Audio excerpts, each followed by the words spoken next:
क्या CLAT PG के लिए आपको कोचिंग ज्वाइन करने की जरूरत है या फिर नहीं, ये एक बहुत ही इंपॉर्टेंट क्वेश्चन है। बिकॉज इसी के थ्रू पता चलेगा कि क्या वो एनएलयू का जो कॉलेज है वो आपको मिलेगा नहीं मिलेगा, या फिर जो जॉब आप सोच रहे हो आपको मिलनी चाहिए पीएसयू की वो मिलेगी या फिर नहीं मिलेगी।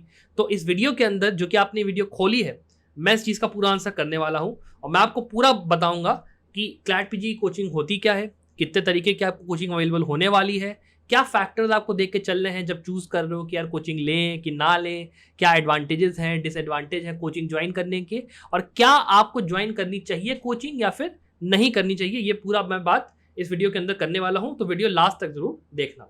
अब चलो सबसे पहले शुरू ये कर लेते हैं बात करते हुए कि क्लैट पीजी की कोचिंग होती क्या है। देखो भाई, क्लैट पीजी की जो कोचिंग होती है ना, वो आपका 3 ईयर या फिर जो 5 ईयर एलएलबी के अंदर पढ़ाई के जितने सब्जेक्ट्स होते हैं ना, उसको एक रिकॉर्डेड वीडियो लेक्चर फॉर्मेट में या फिर एक ऑफलाइन मोड में या फिर ऑनलाइन मोड में पूरा पूरा कवर करेगा पूरे सब्जेक्ट्स को, with a special emphasis on recent case laws. Because case laws exam के लिए इंपॉर्टेंट होते हैं, रीसेंट अमेंडमेंट्स एग्जाम के लिए इंपॉर्टेंट होते हैं, तो उसके हिसाब से आपको कवर किया जाएगा। और साथ में आपको मिलेंगे कॉम्प्रिहेंसिव मॉक पेपर्स, जो कि आपको जो स्टडी मटेरियल है उसके साथ वो इन टैंडम चलेंगे। आपको मिलेगी डाउट सॉल्विंग, जो आपके गाइडेड सेशंस होते हैं वो आपको मिलेंगे, जहां पे आपको बताया जाएगा कि भैया कहाँ पे आपकी ऐसी दिक्कतें हैं, शॉर्टकमिंग्स हैं आपकी प्रिपरेशन के अंदर, प्लीज इसको भाई ठीक कर लो। ये सब कुछ आपको क्लैट पीजी कोचिंग के अंदर मिलेगा। नॉट डिपेंडिंग अपॉन कि आप किस पर्टिकुलर टाइप के स्टूडेंट हो जो आप ये वीडियो देख रहे हो। हम लोग पहले बात कर लेते हैं कि आप कहाँ लाए करोगे। या तो भाई देखो, आप एक कॉलेज स्टूडेंट हो तो सिंपल सी बात है यार, डिसर्टेशन या फिर इंटर्नशिप के ऊपर आप अभी अपना टाइम लगा रहे हो और सोच रहे हो कोचिंग ज्वाइन करें ना करें। या फिर एक कॉलेज ग्रेजुएट हो, पास आउट हो चुके हो, लॉ एग्जाम की तैयारी कर रहे हो किसी न किसी, और फिर सोच रहे हो क्लैट पीजी की तैयारी करना चाहिए नहीं चाहिए, कोचिंग ज्वाइन करें ना करें। या फिर आप एक वर्किंग इंडिविजुअल हो, आप सोच रहे हो कि यार मेरी 9 to 5 जॉब है, या फिर मैं अभी अपना जॉब चेंज करके बाकी अपना पीएसयू जॉब चाहता हूँ, या फिर एनएलयू में एडमिशन लेकर एलएलएम करना चाहता हूँ, मेरी सीवी इंप्रूव हो जाएगी, कुछ हो जाएगा, इसके लिए आपको अपना क्लैट देना है और आप सोच रहे हो कि कोचिंग ज्वाइन करूँ कि ना करूँ। तो इन तीनों अगर आप कैटेगरी में हो तो आपके लिए जो फैक्टर्स होते हैं ना वो थोड़े थोड़े अलग हो जाएंगे डिसाइड करने में कि कोचिंग ज्वाइन करनी है कि नहीं। एक एक करके बात करेंगे, लेकिन इसके पहले ये समझ लेते हैं कि कितने टाइप की कोचिंग होती है। अब देखो, आज के दिन में अगर ढूंढने जाओगे ना कोचिंग, तो ऑब्वियस सी बात है पहली आपकी होगी ऑफलाइन कोचिंग। ये भाई सबसे बढ़िया कोचिंग होती है, बिकॉज यहाँ पे गुरुजी आपके आंखों के सामने साक्षात खड़े हैं, आप वहां पे उनसे पढ़ रहे हो, एक एक चीज वो आपको बता रहे हैं सिंपल। लेकिन उसका एक जो सबसे बड़ा कॉम्प्लिकेशन है वो ये है कि आपके आसपास आपके घर के आजू बाजू क्या कोचिंग अवेलेबल है भी या फिर नहीं, तो वो बहुत ही इंपॉर्टेंट फैक्टर है। लेकिन इसका जो सबसे आसान तरीका है आज के इंटरनेट के जमाने में, वो है ऑनलाइन कोचिंग का। ऑनलाइन कोचिंग के अंदर आपको मिलेंगी 2 तरीके की कोचिंग, या तो लाइव क्लास वाली कोचिंग मिलेगी जहां पे पूरा का पूरा आपका जो सिलेबस है लाइव क्लास के थ्रू A to Z पढ़ाएंगे, या फिर आपको मिलेगी कोचिंग जिसमें कि रिकॉर्डेड क्लासेस आपको दे दिया जाएगा, अपने समय के हिसाब से, शेड्यूल के हिसाब से भाई पढ़ लो, भाई पेपर लगा लो। या फिर एक हाइब्रिड सिस्टम होगा जहां पे थोड़ा सिलेबस लाइव क्लास के थ्रू और थोड़ा रिकॉर्डेड के थ्रू ये लोग कवर करेंगे। अब ये तो समझ में आएगा कि टाइप ऑफ कोचिंग क्या होती है, और ये भी मैंने बता दिया कि आप किस कैटेगरी में लाइक करोगे, कॉलेज स्टूडेंट हो कि क्या हो। अब समझ लेते हैं फैक्टर्स को कि कौन कौन सी चीजें हैं जो कि आपको कंसिडर करनी है कोचिंग ज्वाइन करने के पहले। सबसे पहला आता है आपका पर्सनैलिटी। अब मुझे एक बात बताओ यार, आप अगर एक कॉलेज स्टूडेंट हो तो क्या आपने अपने पिछले 5 साल या 3 साल में जब पढ़ाई कर रहे थे तो कॉलेज में सीरियसली पढ़ाई करी थी? क्या आपको कॉन्सेप्ट सारे के सारे आते हैं?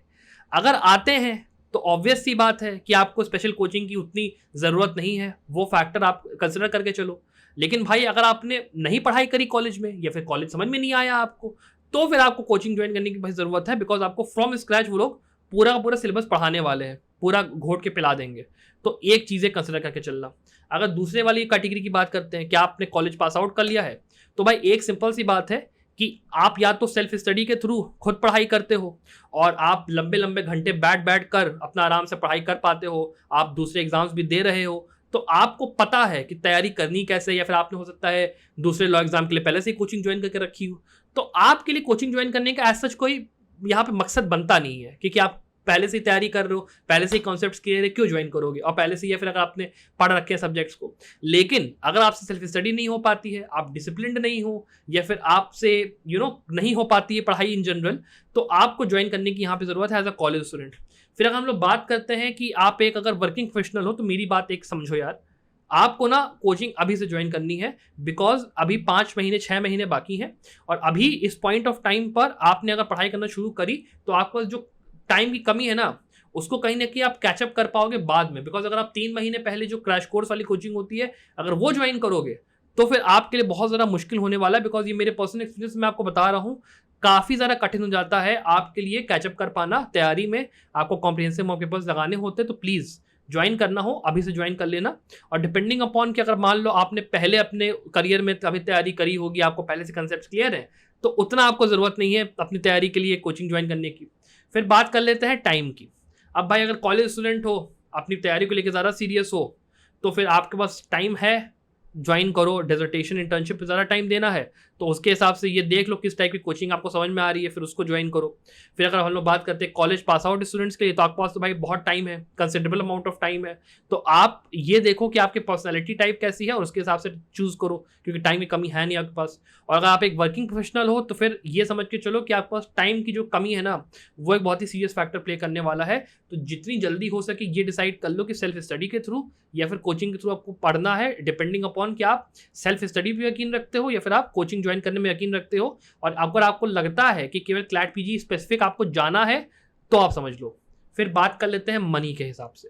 अब ये देखो ये बहुत ही इंपॉर्टेंट फैक्टर है, बिकॉज अगर आप कोचिंग ज्वाइन करने जा रहे हो तो ये बात समझो कि कोचिंग स्टार्ट होती है 15,000 से, 25,000 की भी आती है, 45,000 की भी आती है, और उसमें हर जो चीज़ होती है ना वो ऐड या माइनस, प्लस या माइनस होती है। तो कंसिडरिंग अपॉन दैट ये देख लेना कि कोचिंग के अंदर क्या लाइव क्लास के थ्रू आपको अगर मज़ा आती है पढ़ने में तो आप वो देख लो, रिकॉर्डेड लेक्चर्स के थ्रू आपको पढ़ना है तो आप वो देख लो। बिकॉज एक जो रियलिटी है वो ये है कि यूट्यूब के ऊपर जो वीडियो लेक्चर्स है ना, वो सारे सब्जेक्ट्स के सारे टॉपिक्स के पहले से अवेलेबल है। बस थोड़ा सा तबीयत से ना यूट्यूब पे सर्च कर लो कि भाई इस प्लेलिस्ट में ये चीज़ ये गुरुजी टॉपिक पढ़ा रहे हैं, मैं पढ़ लूंगा। अलग से कोचिंग ज्वाइन करने की केवल फाउंडेशनल सब्जेक्ट पढ़ने की जरूरत नहीं है। अगर आपको केवल ज्वाइन करना है for the purpose of CLAT PG specific पढ़ाई और पूरा फ्रॉम स्क्रैच पढ़ना है और कुछ नहीं आता आपको और थोड़ा आप कन्वीनियंस चाहते हो और आपके पास अगर थोड़ा सा आपके पास आप लिक्विडिटी में आप थोड़े से अच्छे हो, पैसे हैं आपके पास, आप इन्वेस्ट करो। वरना उसको ऑल्टरनेटिव तरीका मैं आपको सीधे सीधे बता रहा हूँ, सारी की सारी चीज़ें यूट्यूब पे पहले से अवेलेबल है, इतना ज़्यादा आपको इस चीज़ को कंसिडर करने की जरूरत नहीं है। फिर अब बात कर लेते हैं एडवांटेजेस की। अगर आप कोचिंग ज्वाइन करते हो तो एडवांटेज क्या रहेगा? सबसे बड़ा एडवांटेज, वहां पे आपको एक पूरा कंप्लीट पैकेज मिलेगा जहां पे आपको वो लोग एक एक सब्जेक्ट पढ़ाएंगे, कॉम्प्रिहेंसिव मॉक पेपर्स रहेंगे, आपकी लाइव क्लासेस होंगी, आपको बैक टू बैक सपोर्ट मिलता रहेगा, आपको एक ग्रुप ऑफ इंडिविजुअल्स भी मिलेगा जो कि आपके साथ में पढ़ाई कर रहा है। तो फिर एक जो होता है ना एक क्लासरूम जैसा इन्वायरमेंट, वो आपको एक कोचिंग के अंदर बहुत अच्छे से मिल सकता है, डिपेंडिंग अपॉन कि क्या वो लोग आपको इंटरेक्शन अलाउ करते हैं बाकी स्टूडेंट्स के साथ या फिर नहीं, अगर आप एक ऑनलाइन मीडियम में हो तो, डिपेंडिंग अपॉन दैट। फिर अगर हम लोग बात करते हैं डिसएडवांटेजेस की, तो देखिए 2-3 डिसएडवांटेज है। पहली चीज़ तो एक मनी एस्पेक्ट आता है। भाई कोचिंग अगर 15,000 से शुरू हो रही है तो ऑब्वियस सी बात है आपको बहुत ज़्यादा एक सिग्निफिकेंट मनी के हिसाब से इन्वेस्टमेंट करनी। वैसे ही जो क्लैट पीजी का आपका जो पेपर होता है, एग्जामिनेशन की फीस होती है, वही इतनी ज़्यादा है, उसके बाद ये भी इन्वेस्टमेंट कर रहे हो, तो उसके हिसाब से एक फैक्टर तो वही आ जाता है मेन। और उसके अलावा अगर आप बात करते हो पेस की, कि हर जो इंसान होता है ना उसकी जो पढ़ाई करने की और अपने इन्फॉर्मेशन को ग्रास्प करने की जो क्षमता होती है वो डिफरेंट होती है, और प्लस उसकी जो टाइम होती है वो भी डिफरेंट होती है कि वो कितने टाइम पर मान लो सारी क्लासेस अटेंड कर पा रहा है बैक टू बैक या फिर नहीं, या फिर जब क्लास पढ़ाई जा रही है तो क्या जो पढ़ाया गया, क्योंकि भाई पूरे जो 5 साल का कोर्स है वो अगर 3 महीने में 4 महीने में खत्म करेंगे तो पेस बहुत तेज होने वाली, दौड़ा दौड़ा के कोर्स वो लोग खत्म करेंगे। तो उतना तेज अगर पढ़ पा रहे हो तो ज्वाइन करना, नहीं पढ़ पा रहे हो तो भाई लैग बिहाइंड करोगे। और बहुत तेजी से अगर सिलेबस खत्म हो रहा है तो एक सिग्निफिकेंट आप रेस में अगर पीछे छूटने लगे तो कहीं ना कहीं आपका जो मनी आपने स्पेंड करा है इतना सारा, वो कहीं ना कहीं वेस्ट में जाएगा। तो फिर इस चीज़ के लिए तैयारी कर लेना कि जब कोचिंग ज्वाइन कर रहे हो तो कीप अप करने की आपका स्पीड होनी चाहिए। और अगर मान लो कोचिंग इस तरीके की आपको केवल रिकॉर्डेड क्लासेस मिल रही है तो फिर तो कोई बात ही नहीं है यार, अपना हिसाब से पढ़ाई कर लो। और अगर वही करना था तो फिर उठा के यार यूट्यूब से भी आप पढ़ सकते थे, तो वो आपके ऊपर है कि आपको अपना कैसे अच्छा लगता है कि आपको पूरा कॉम्प्रिहेंसिव एक साथ एक जगह पे चाहिए, या फिर आप डिसाइड कर सकते हो पेपर को देख के, सिलेबस को देख के और बाकी चीज़ों को देख के कि आपको करना है या फिर नहीं। अब चलिए बात कर लेते हैं फाइनल क्वेश्चन की कि क्या आपको ज्वाइन करना चाहिए कोचिंग या फिर नहीं। उसका सिंपल सा आंसर है इट डिपेंड्स। अगर आप एक ऐसे इंडिविजुअल हो जिसको कि सेल्फ स्टडी करने में दिक्कत होती है, जिसने कि अपने लॉ कॉलेज में बिल्कुल पढ़ाई नहीं करी है और आपको फ्रॉम स्क्रैच चीज़ें पढ़नी है, आपको लगता है कि आपको बेनिफिट होगा कोचिंग से और आप रेडी हो, अपने मन में रेडी हो कि हाँ मैं अपनी जो भी कोचिंग की तैयारी करूँगा बहुत ही सीरियसली करूँगा और मैं जो ये अमाउंट ऑफ मनी स्पेंड कर रहा हूँ इसका मैं बिल्कुल 100% पोटेंशियल निकाल के लाऊंगा, तो डेफिनेटली आप कोचिंग ज्वाइन करो। बस एक चीज़ का ध्यान रखना कि आप जो जितने भी कोचिंग होती है ना उनका आप एक ट्रायल जरूर ले लेना। आप जाना उनके यूट्यूब पे देखना कि वहाँ पे टीचर्स पढ़ाते किस तरह, क्योंकि आपके जो सैम्पल लेक्चर्स होते हैं वो पहले से अवेलेबल होते हैं यूट्यूब चैनल पे, जाके एक बार चेक कर लेना। अगर आपको अच्छा लग रहा है टीचिंग स्टाइल ऑब्वियसली ज्वाइन कर लेना और थोड़ा जो है ट्रायल क्लासेस के लिए भी आप बात कर सकते हो और जो प्राइसिंग होती है ना उसके लिए भी आप कॉन्टैक्ट करो। आप जो कि एक बायर हो तो कैविएट एम्प्टर की थ्योरी यूज करते हो, let the buyer be aware को अपना यूटिलाइज करना और एक एक चीज पूछ के पता करके कि क्या मिलेगा क्या नहीं मिलेगा, क्या ये चीज अवेलेबल है क्या नहीं है, पूरा जांच करके फिर ही कोचिंग ज्वाइन करना। और कोचिंग का ट्रैक रिकॉर्ड जरूर देखना कि जो लास्ट 2 साल रहे या फिर जो 3 साल रहे हैं एक कोचिंग ने कितनी सिलेक्शन रेट दी है, जो आपके स्टूडेंट्स हैं उनके रिव्यूज कैसे रहे हैं, और उस डिसीजन को बहुत ही सोच समझ के लेना। बिकॉज एक बार आप कोचिंग ज्वाइन करते हो तो जनरली आप उस कोचिंग के साथ ही स्टिक करोगे। आप जनरली बाकी जगहों पे केवल मॉक पेपर्स के लिए ही अपना इन्वेस्ट करोगे, थोड़ा भी अमाउंट ऑफ मनी अगर आपको करना होगा। और इसके अलावा आपको ज्वाइन करने का मन नहीं है तो डेफिनेट सी बात है, अगर आपको सेल्फ स्टडी करनी आती है, अगर आप अपने कॉन्सेप्ट्स को लेके पहले से क्लियर हो, तो कोचिंग के ऊपर इतना सारा पैसा लगा के या फिर क्रैश कोर्स को अगर आप ज्वाइन करना चाहते हो, इतना पैसा लगा के ज्वाइन करने का कोई ज़्यादा तुक नहीं बनता है। आप ये सब काम खुद भी प्रिपेयर कर सकते हो। बस आपको ज़रूरत है अपने मॉक पेपर्स को कायदे से लगाने की, अपने केस लॉज और फाउंडेशनल सब्जेक्ट्स को अच्छे से पढ़ने की, और थोड़े से गाइडेड अप्रोच के साथ आप पूरे के पेपर को आराम से पूरा क्रैक कर सकते हो। और अगर मैं बात करूं कि जो कोचिंग है इसका ऑल्टरनेटिव क्या हो सकता है, तो उसका सिंपल आंसर है संभव लॉ। हम लोगों ने अपना जो कंप्लीट प्रिपरेशन कोर्स है 2023 एग्जाम के लिए, उसके अंदर हम लोगों ने जितने भी इंपॉर्टेंट केस लॉज हैं 200+ इंपॉर्टेंट केस लॉज के वीडियो लेक्चर्स के थ्रू विद टॉपिक्स जो कि पर्टिकुलर केस लॉ के अंदर कवर्ड है पूरा समझा रहे हैं, अलॉन्ग विद जो आपका स्टडी मटेरियल है फॉर मोर देन 400 केसेस, वो हम लोग प्रोवाइड करेंगे फ्रॉम 2019 से लेके आज तक के जितने केसेस होंगे टिल नवंबर दिसंबर पूरा हम लोग कवर करेंगे।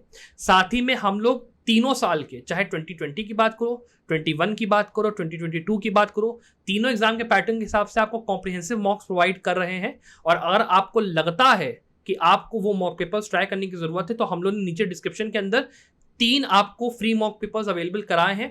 आप खुद मॉक पेपर्स लगा के डिसाइड कर लीजिए कि क्या आपको अगर लगता है कि आपको अगर हमारे साथ ज्वाइन करना है, आप डेफिनेटली ज्वाइन करिए। और साथ ही में आप चाहें तो हमारे ट्रैक रिकॉर्ड को भी देख सकते हैं। हम लोग के अभी जो लास्ट टाइम हम लोग का पेपर हुआ है, काफ़ी लोगों का अच्छे एनालिसिस में सिलेक्शन हुए हैं। हमारे करीब 4 से 5 स्टूडेंट्स ने टॉप 100 में रैंक स्कोर करी है। तो आप समझ सकते हो कि हम लोग की जो कोर्सेज हैं वो हम लोग जब बना रहे हैं तो हम लोग रिजल्ट भी डिलीवर कर रहे हैं। तो अकॉर्डिंगली अगर आप चाहते हैं कि आपकी प्रिपरेशन एक बहुत ही अफोर्डेबल मैनर में सेल्फ स्टडी के थ्रू हो जाए तो आप डेफिनेटली हमारे कोर्स को ज्वाइन कर सकते हैं। आई होप आपको ये वीडियो पसंद आया हो। Thank you very much for watching this video. Bye.